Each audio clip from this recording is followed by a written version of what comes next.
Pamer harta, mobil Rubicon anak pejabat pajak ternyata nunggak pajak.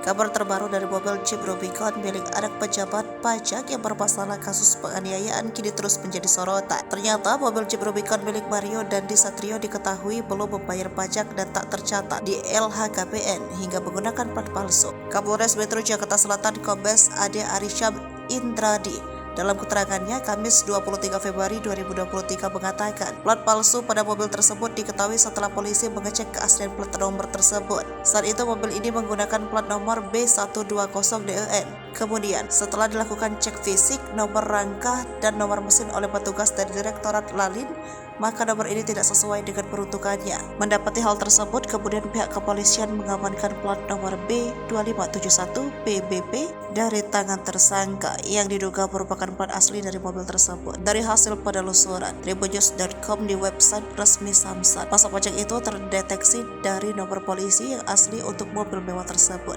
Adapun nomor polisi Jeep Rubicon 3,6 AT dengan tahun pembuatan 2013. Dari website tersebut, mobil mewah itu telah melewati tempo pembayaran pajak, yakni pada 4 Februari 2023 sehingga mobil tersebut menunggak pajak. Adapun nilai pajak yang harus dibayarkan yakni senilai Rp6.989.000 dengan rincian pokok Rp6.678.000, PKB denda Rp13.000 dan denda Rp35.000. Kemudian mengutip dari laporan harta kekayaan penyelenggaraan negara Komisi Pemberantasan Korupsi dari orang tua pelaku, ternyata mobil Rubicon tersebut tak tercatat dalam LHKPN. Diketahui Mario Dandi Satrio anak pejabat pajak jadi tersangka lantaran melakukan penganiayaan terhadap putra pengurus GP Ansor berinisial D 16 tahun hingga korban mengalami luka serius di bagian wajah.